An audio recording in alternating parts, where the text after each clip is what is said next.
la femme sage qui bâtit.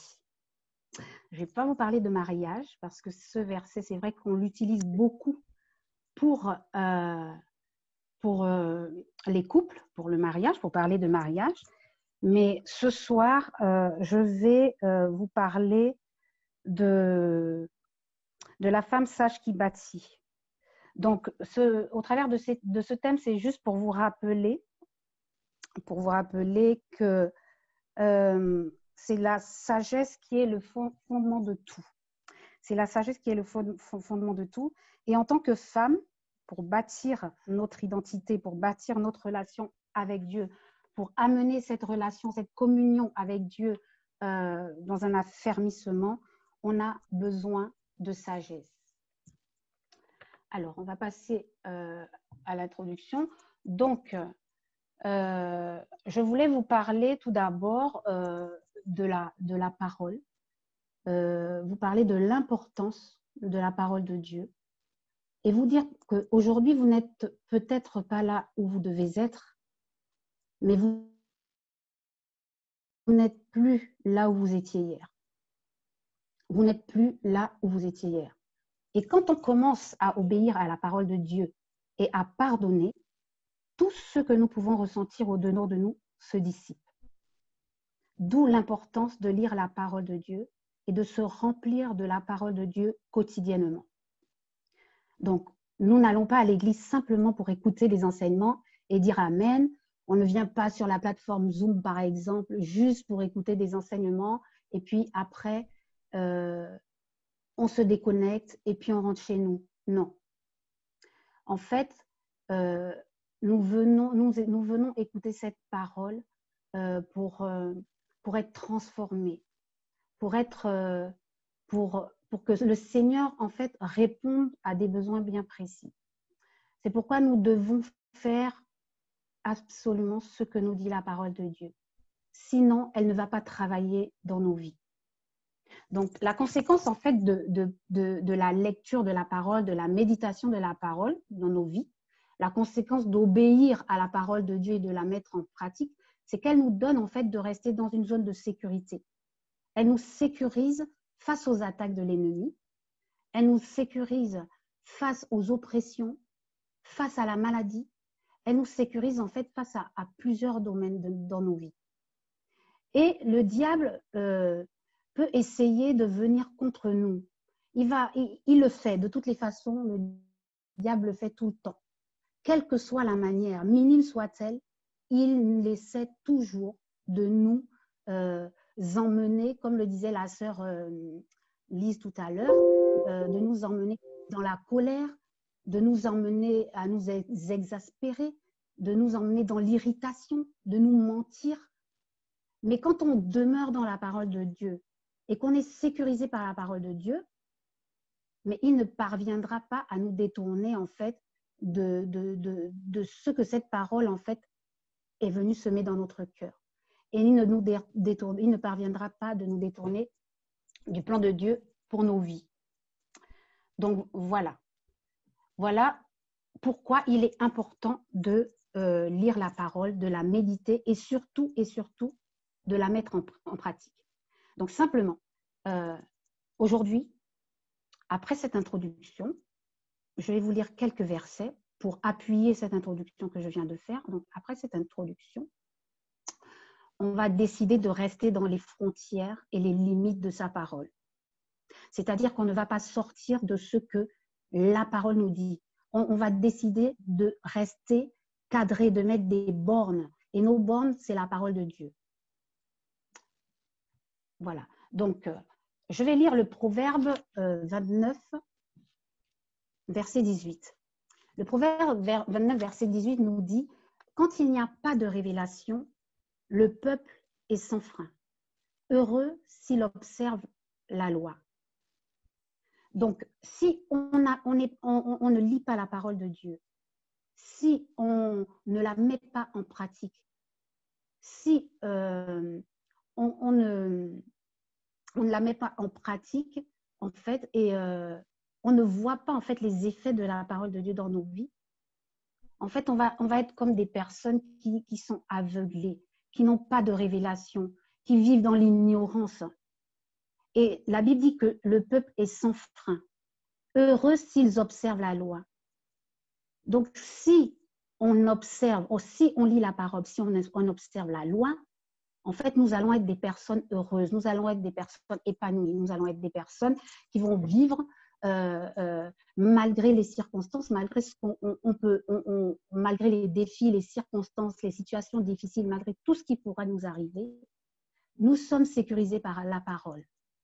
Et donc, nous vivrons heureux même dans la souffrance, même dans le désarroi, dans le désespoir, quel que soit ce qu'on peut vivre.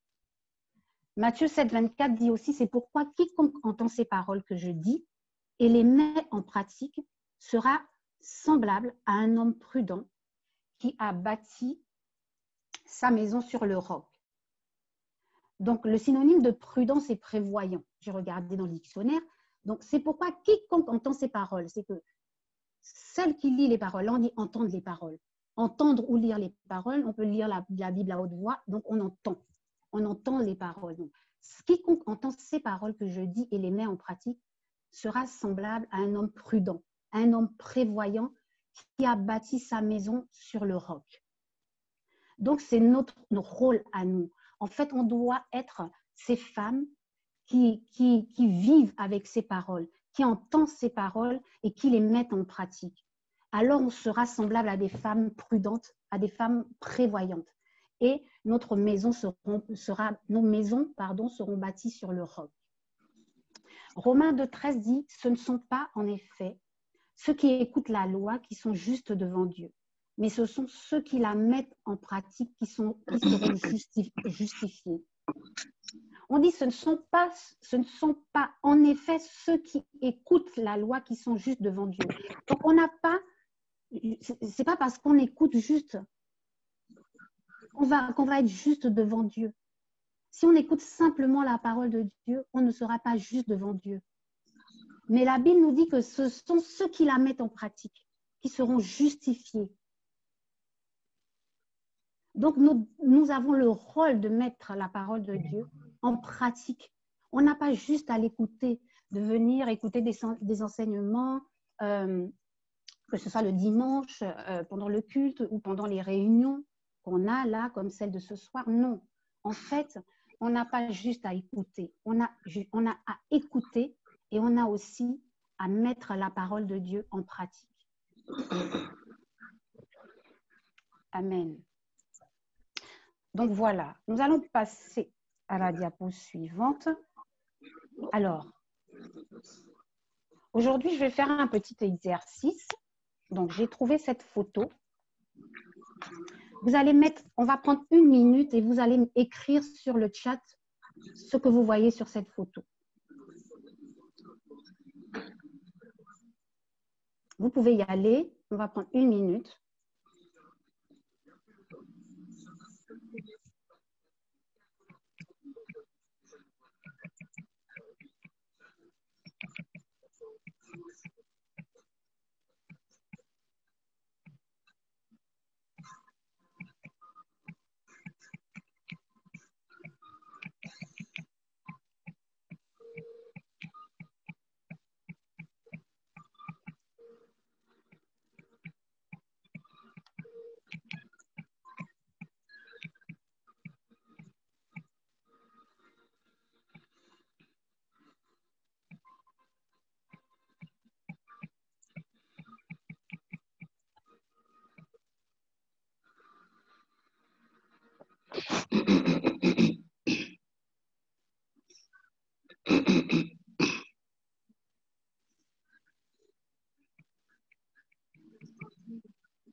Alors, on va aller. Donc, il y a beaucoup de réponses. Une femme enchaînée, pensive et qui prie, mais qui n'a pas une attitude battante. Il y a eu beaucoup de réponses. Bon, c'est passé très vite. Voilà. Donc, c'est ça. On voit une femme enchaînée, une femme assise, bien habillée, sur sa chaise de bureau, talons aiguilles. On peut imaginer que c'est une femme active qui travaille, qui a peut-être une grande responsabilité vu le fauteuil dans lequel elle est assise, et qui a apparemment les pieds enchaînés. Et là, je me disais, quand je regardais la photo, je me disais que elle n'est même pas devant son bureau, en fait. Elle s'est tournée, je pense qu'elle s'est tournée pour penser, pour réfléchir. Elle a pris une position, elle a son portable sur la main et elle doit avoir son bras comme ça posé sur son visage, sa main posée sur son visage en train de réfléchir. Et c'est ça. Donc, pour que la femme sur la photo puisse marcher, elle doit impérativement retirer ses chaînes du pied. Et donc, je disais, on voit une femme bien habillée et qui est enchaînée, qui a les pieds enchaînés. Et j'ai vu que sur le chat, certains ont mis qu'une femme qui ne peut pas se déployer, qui a du potentiel, qui d'apparence paraît épanouie, mais en fait, elle a les pieds enchaînés. Elle a les pieds enchaînés. Qu'est-ce que je veux dire par là? Ce que je veux dire par là, c'est que on peut avoir une apparence, on peut refléter une apparence qu'en fait, on n'est pas à l'intérieur. Et beaucoup, en fait, surtout chez les femmes, ça se passe comme ça. Et on peut vivre au-dedans de nous, on peut être enchaîné par plusieurs choses qui nous enchaînent, plusieurs liens. Ça peut être des chaînes du passé, ça peut être des choses qu'on a vécues dans le présent. Ça peut être, en fait, ça peut être beaucoup de choses. Ça peut être vraiment beaucoup de choses. Et ce que je voulais dire, c'est que parfois, notre délivrance se résume juste à une action à poser. Donc, cette femme, elle est assise sur sa chaise. Et pour qu'elle puisse marcher, il faut impérativement qu'elle retire les chaînes de ses pieds. Et ce que je veux dire ce soir, c'est que des fois, pour se délivrer, pour se déployer, pour aller de l'avant, pour avancer quand on se sent limité, quand on voit qu'on a des limitations, quel que soit le domaine dans lequel on se sent limité, dans lequel on voit qu'on ne peut pas avancer. Certaines fois, on n'a pas besoin vraiment de prier, encore moins de jeûner, de faire de longues prières. Parfois, notre délivrance se résume juste à une action simple à poser. Et bien souvent, inconsciemment, nous nous encombrons de beaucoup de choses. Nous nous encombrons de personnes inutiles, nous nous encombrons de situations négatives, de situations qui polluent en fait nos vies. En fait, nous nous encombrons de beaucoup de choses, des fois de pensées même qui ne sont pas de Dieu. Et pourtant, on est chrétienne, on est rempli du Saint-Esprit, mais inconsciemment, certaines fois, ou la plupart du temps, on vit comme ça. On vit avec des encombrements, et on vit avec, et le Saint-Esprit est au-dedans de nous. Et des situations qui agissent vraiment négativement dans nos vies, comme des chaînes à nos pieds qui sont là pour nous lier. Des fois, c'est les pieds, des fois, c'est les mains. On n'arrive pas à avancer, on n'arrive pas à se déployer, à faire les choses qu'on doit faire. Toutes ces choses-là. Et on est comme ça, comme cette femme assise. Mais d'apparence, quand on nous voit, on paraît clean. On ne peut pas des fois imaginer qu'on a des problèmes, qu'on traverse des difficultés dans nos vies. Des fois, on ne peut même pas l'imaginer. On ne peut même pas imaginer quand on voit une personne. Donc, ce soir, on va vraiment se dégager de l'emprise de ces choses qui nous bloquent. Tu vas commencer à penser, pendant que je parle, tu vas commencer à réfléchir à ces choses en fait qui te lient, à ces choses qui te limitent. Certaines peut-être aujourd'hui ne sont plus dans cette situation-là, sont en voie, sont dans un processus de délivrance. Peut-être que certaines, pour un domaine bien précis, se sont encore liées. Peut-être que d'autres sont déjà délivrées et sont totalement épanouies. Mais ce soir, tu vas commencer à réfléchir et à te dégager de l'emprise de ces choses, du mal, de l'emprise de ces choses qui te bloquent. Et nous allons prier Dieu afin qu'il nous permette d'avancer, de nous libérer ce soir. Quel que soit le domaine dans lequel tu es lié, quel que soit le domaine dans lequel tu te sens enfermé, emprisonné. Ça peut être ton âme, ça peut être ton corps, ça peut être tes pensées, ça peut être des forteresses qui sont dressées. Mais ce soir, tu vas commencer dans ton cœur, pendant que je fais le message, à te dégager de l'emprise du mal, à te dégager de ces pensées, de ces forteresses qui peuvent être là, peut-être des forteresses de culture, des forteresses d'éducation, des forteresses de liens de famille, des forteresses de raisonnement de peuple, par exemple, d'un pays, peu importe. Donc, comme je le disais, on va se dégager de cette emprise. Et la plupart du temps, souvent, la solution à notre problème est juste une instruction que nous devons recevoir de Dieu. C'est pour ça que plus haut, je disais qu'on n'a pas, des fois, besoin de prier pendant des heures ou de rentrer encore dans des combats spirituels ou de jeûner. Il faut qu'on apprenne, en fait, à écouter et à mettre en pratique l'instruction de Dieu. Donc, la solution à notre problème est une instruction que nous devons recevoir de Dieu. Et souvent, c'est ça. Souvent, c'est ça. Et c'est pour ça que je parlais de la parole au début. Donc, en d'autres termes, il y a des moments, il faut qu'on apprenne à faire silence, en fait. À faire silence et à aller devant Dieu simplement pour entendre son instruction. Simplement pour entendre son instruction. Et comment recevoir l'instruction divine? La parole de Dieu nous dit dans Marc 11, je vais lire Marc 11, verset 24. C'est pourquoi je vous le dis, tout ce que vous demanderez en priant, croyez que vous l'avez reçu et cela vous sera accordé. Comment recevoir l'instruction? On va devant la face de Dieu, on se tait, on fait silence et on écoute ce qu'il a à nous dire. Parce qu'il nous dit dans sa parole que tout ce que vous demanderez en priant, croyez que vous l'avez reçu et cela vous sera accordé. Approchez-vous de Dieu avec foi. Vous vous approchez de lui avec foi. Vous vous approchez de lui avec humilité. Vous vous approchez de lui avec vraiment simplicité. Seigneur, je me sens liée, j'arrive pas à me déployer, j'arrive pas à avancer. Et surtout si c'est un domaine que vous avez remarqué depuis plusieurs années, que vous n'arrivez pas à avancer, qu'il y a des choses, vous tournez en rond pour certaines choses. Des fois, on a juste besoin de l'instruction divine, de l'instruction qui nous vient de Dieu. De l'instruction qui nous vient de Dieu. Donc, notre délivrance se résume juste à une action à poser.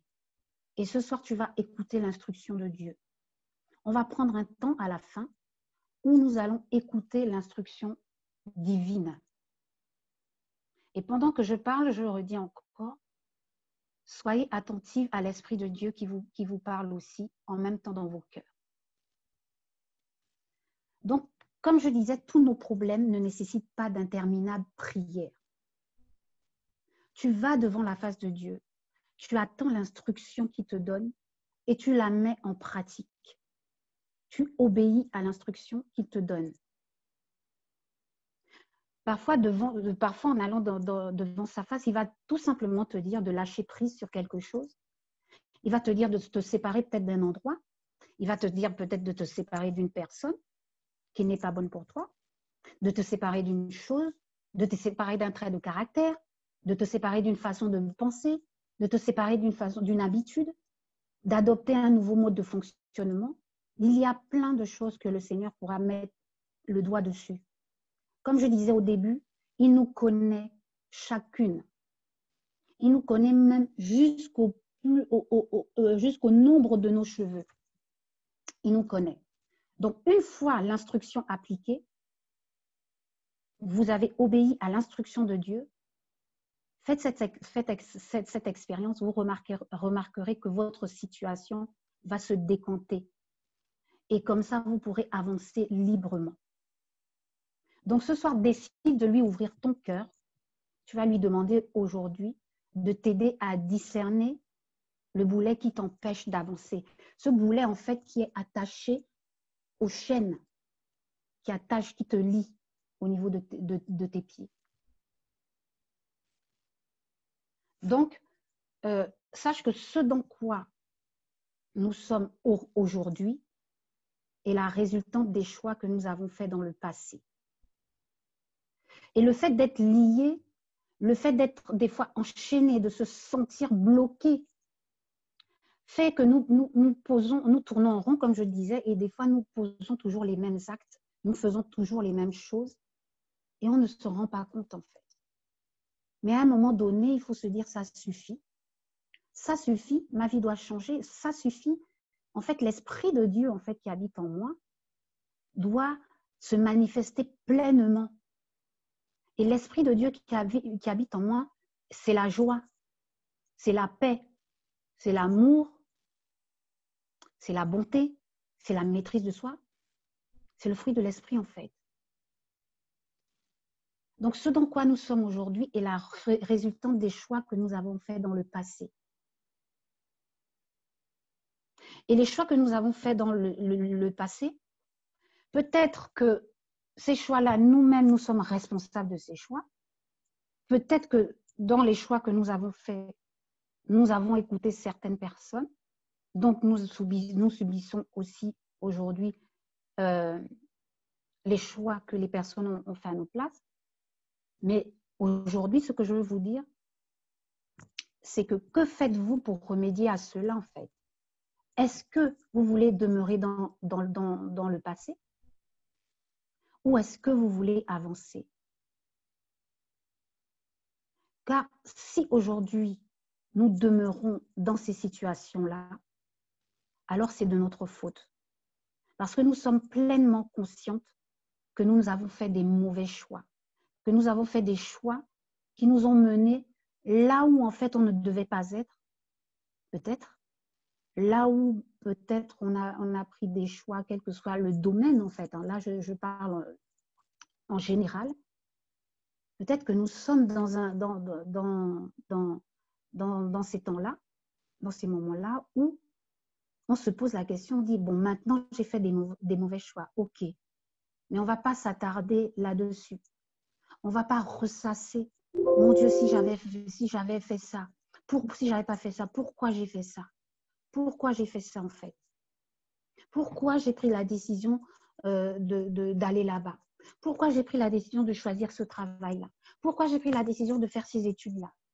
En fait, non. On a pris conscience qu'on a fait des mauvais choix, mais aujourd'hui, en fait, notre devoir, c'est de ne pas demeurer dans ces situations-là où ces choix nous ont menés.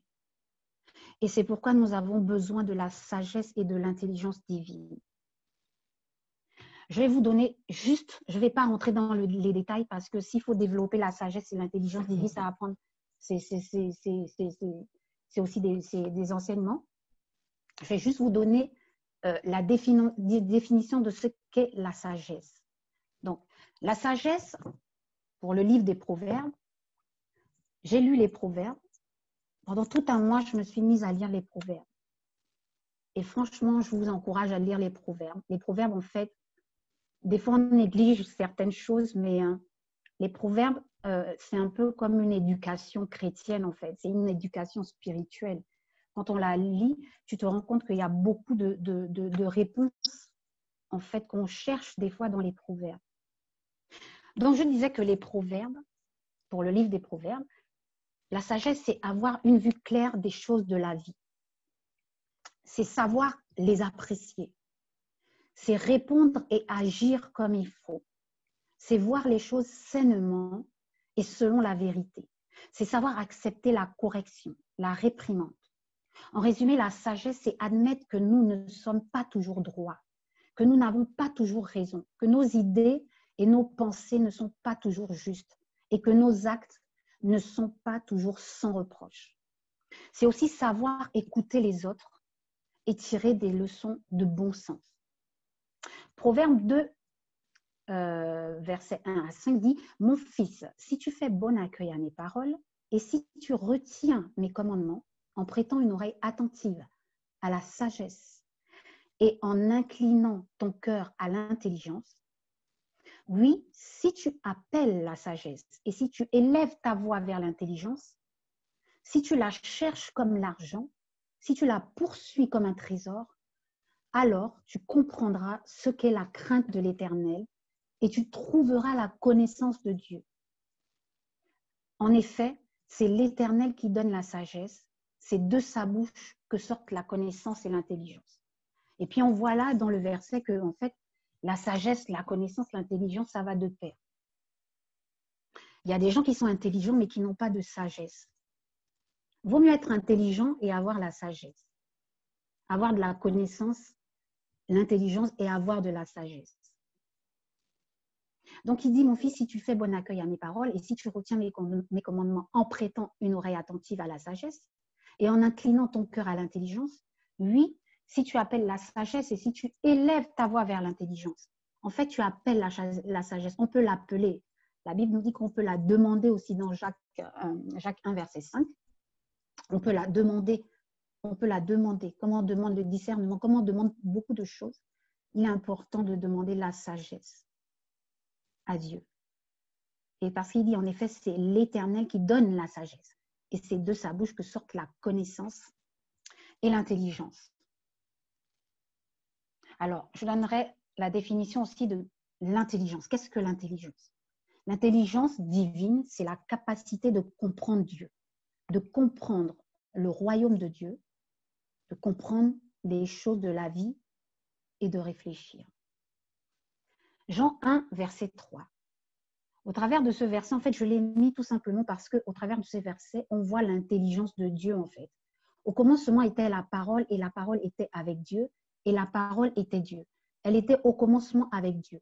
Toutes choses ont été faites par elle et rien de ce qui a été fait n'a été fait sans elle.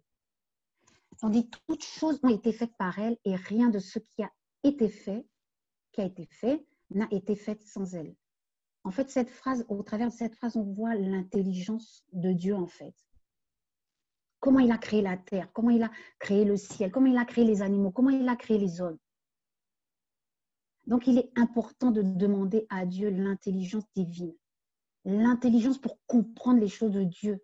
L'intelligence divine, ce n'est pas l'intelligence humaine. L'intelligence divine nous amène à comprendre les choses de Dieu, nous amène à comprendre le royaume de Dieu, de comprendre les choses de la vie, de comprendre les choses de la vie avec l'Esprit de Dieu, pas avec l'esprit humain, pas avec notre chair, et de réfléchir avec l'Esprit de Dieu. Romains 12, 2 dit, on le connaît tous ce verset, ne vous conformez pas au siècle présent, mais soyez transformés par le renouvellement de l'intelligence, afin que vous discerniez quelle est la volonté de Dieu, ce qui est bon, agréable et parfait.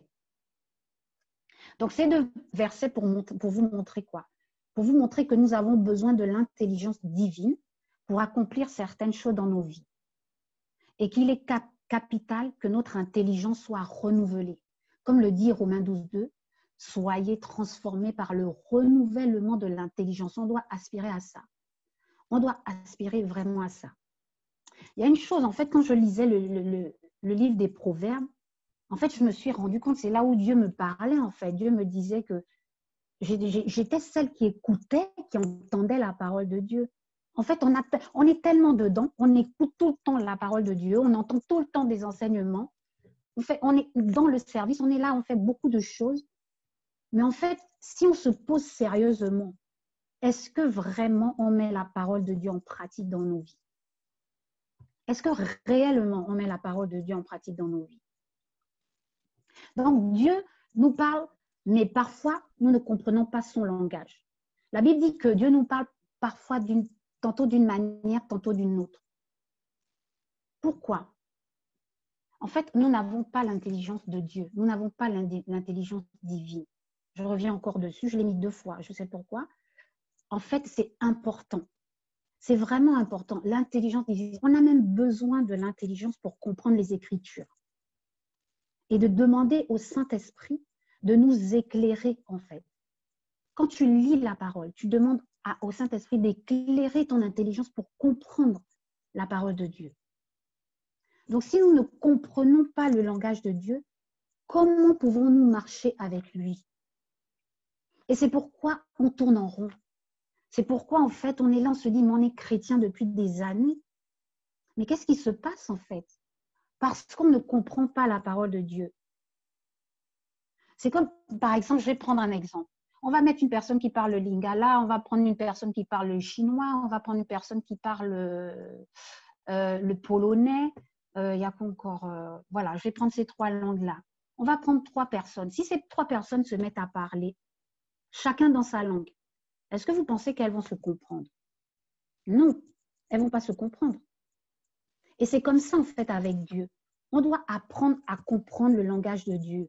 Et on ne peut pas comprendre le langage de Dieu si on n'est pas rempli de sa parole, si on n'est pas rempli de son esprit. Et ce n'est pas de se dire « je comprends la parole de Dieu ».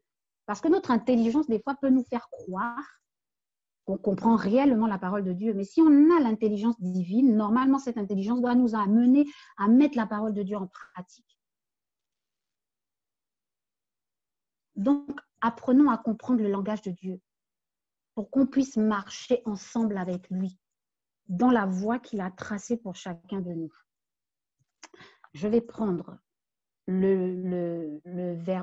excusez-moi, je cherche mon verset, Luc 24.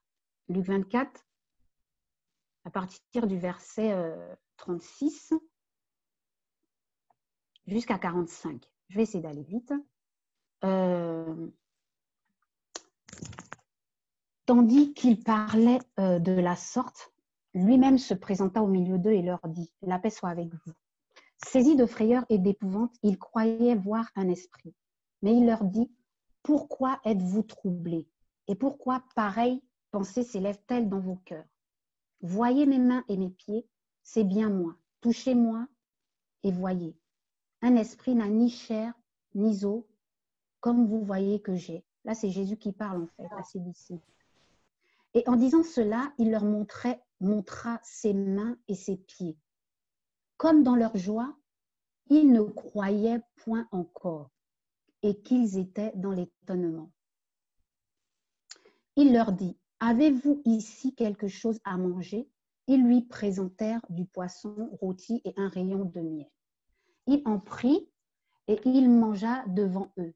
Puis il leur dit, « C'est là que je vous disais lorsque j'étais encore avec vous qu'il fallait que s'accomplisse tout ce qui est écrit de moi dans la loi de Moïse, dans les prophètes et dans les psaumes. » Alors, il leur ouvrit l'esprit afin qu'ils comprissent les Écritures. Jésus dit, la Bible dit que, au verset 45, alors, je cherche mon truc, alors il leur ouvrit l'esprit. Alors il leur ouvrit l'esprit afin qu'ils comprissent les Écritures. Donc vous voyez que, en fait, les disciples marchaient avec Jésus, mais ils avaient l'intelligence voilée, en fait. Ils étaient aveuglés. Ils ne comprenaient pas, en fait, toujours. Ils ne comprenaient pas toujours tout ce que Jésus faisait. Et là, Jésus dit que il a été, en fait, là, Jésus a été obligé d'ouvrir leur esprit pour qu'ils comprennent les Écritures. Et c'est ce que nous devons faire, en fait. On doit demander à Jésus. On doit demander vraiment à Jésus, au Saint-Esprit, d'ouvrir notre esprit pour qu'on ait notre intelligence éclairée. Donc, qu'est-ce qui fait que aussi notre intelligence soit fermée? Comme je disais, le manque de connaissance de Dieu et de son royaume, les forteresses, on peut le voir dans 2 Corinthiens 10, 10, versets 4 à 6. Et les oppressions. Donc, je vous envoie lire Exode au chapitre 3 à partir du verset 7 jusqu'au verset 10, je crois, ou 13. Voilà. Et il peut y avoir d'autres choses. La liste n'est pas exhaustive. Mais ce que je veux dire par là, c'est que ce qui nous voile, des fois, c'est notre manque de connaissance de Dieu. C'est notre manque de connaissance du royaume de Dieu. C'est les raisonnements que nous avons, en fait, qui voilent notre intelligence, notre incrédulité. Ce sont les pensées qui ne sont pas de Dieu. Et qu'on pense des fois que ce sont les pensées de Dieu, mais ce ne sont pas les pensées qui viennent de Dieu. Et aussi ce qu'on vit. Ce qu'on vit peut voiler notre intelligence, les oppressions, les épreuves qu'on vit. Toutes ces choses-là peuvent voiler notre intelligence. Donc voilà. Alors, avant de terminer, je vais lire le passage de 1 Chronique 4, versets 9 à 10, qui parle de l'histoire de la prière de Jabez. Donc, Jabez était plus considéré que ses frères. Sa mère lui donna le nom de Jabez en disant « C'est parce que je l'ai enfanté avec douleur ». Jabez invoqua le Dieu d'Israël en disant « Si tu me bénis et que tu étendes mes limites, si ta main est avec moi, et si tu me préserves du malheur en sorte que je ne sois pas dans la souffrance, en sorte que je ne sois pas dans la souffrance. » Et Dieu accorda ce qu'il avait demandé. En fait, cette prière, quand j'ai regardé la prière de Jabez, j'ai vu que ce n'est pas une longue prière en fait. Et c'est une prière qui a changé radicalement la vie de Jabez. Et sa vie est relatée dans ces 2 versets.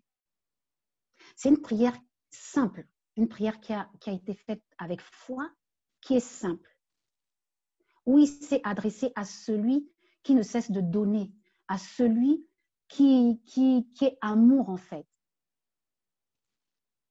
Et Dieu l'a exaucé. Dieu a accordé ce que Jabez avait demandé. Il a invoqué le Seigneur, le Dieu d'Israël. Et il lui a fait une prière où il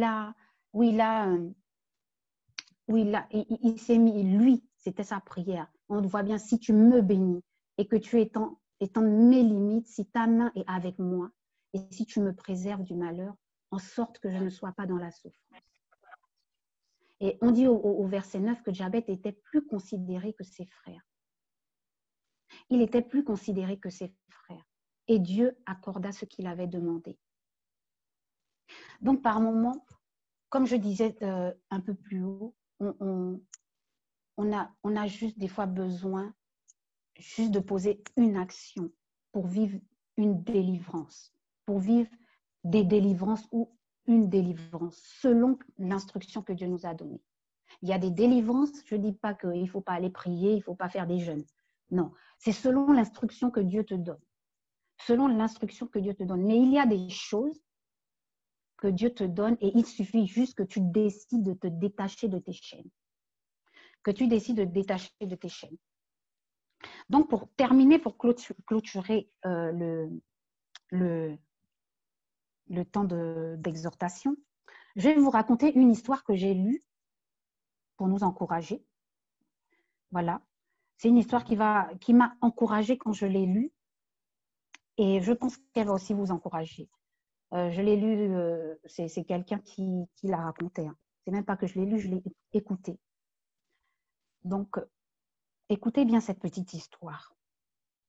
C'est l'histoire d'une petite Pierre, mais à un moment dans sa vie de petite Pierre, on l'a saisie et on l'a mise dans la terre.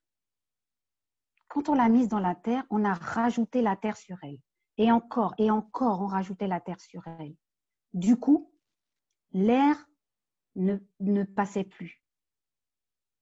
Alors, la pierre s'est sentie oppressée. Elle se demandait comment elle allait respirer. Et il y avait de plus en plus de terre. Elle se demandait, mais comment elle allait respirer. Elle se sentait à l'étroit, elle se sentait serrée. Mais malgré tout ça, la petite Pierre se tenait bon. Elle se demandait, mais pourquoi moi? À chaque fois, on venait rajouter de la terre sur elle. Elle se demandait à chaque fois, mais pourquoi moi? pourquoi moi? Mais pourquoi ça m'arrive toujours à moi? Mais malgré tout cela, elle tenait bon. Et au bout d'un certain temps, alors qu'elle a réussi à respirer, elle a trouvé un peu d'air, on est venu rajouter de l'eau. Ce qui fait que dans ces petits filets d'eau qui coulaient, d'air, des petits filets d'air en fait rentraient, elle arrivait à respirer. Des petits filets d'air qui arrivaient à passer à travers la terre. Et il y avait maintenant de l'eau. Donc il y avait de la terre et il y avait de l'eau qu'on est venu verser.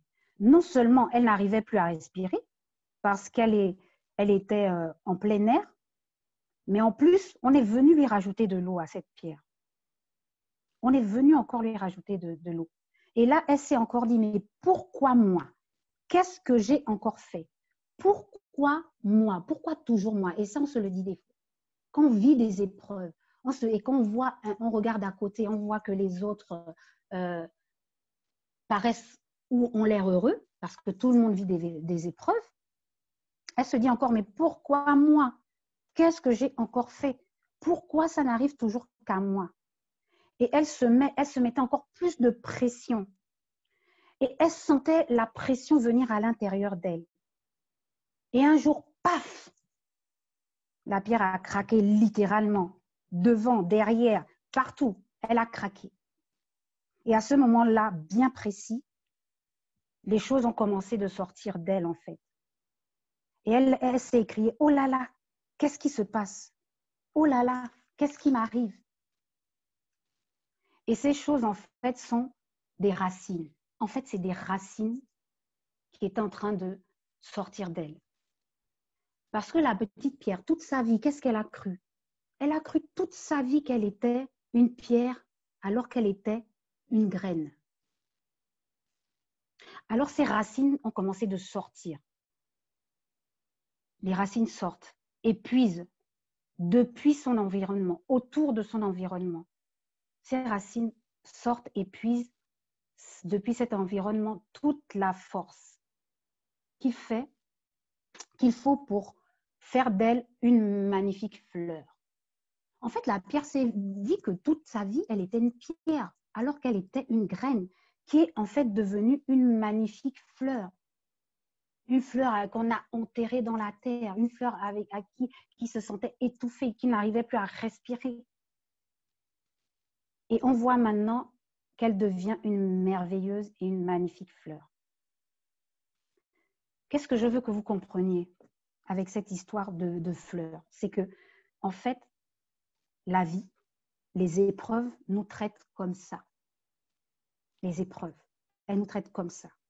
Les épreuves nous mettent parfois dans des situations qui sont terribles, mais qui sont bonnes pour nous. Mais on ne voit jamais qu'elles sont bonnes pour nous. Pourquoi? Parce qu'on se sent oppressé, parce qu'on se sent serré, on se sent étouffé, on se sent, comment dire, on se sent écrasé.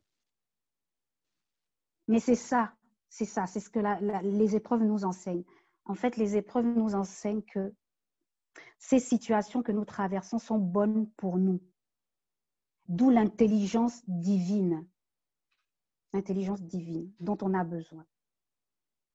L'intelligence divine dont on a besoin. Donc, il faut savoir que les épreuves ne font pas que nous arriver, mais elles nous arrivent pour nous. Et il est temps que nous comprenions ça.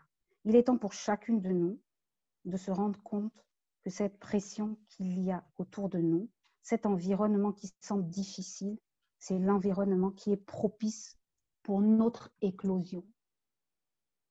Il faut qu'on se le mette dans nos têtes. Cet environnement qui est autour de nous, c'est un environnement qui est propice à notre éclosion. Donc, je voulais terminer, c'est par cette histoire que je termine les temps d'exhortation.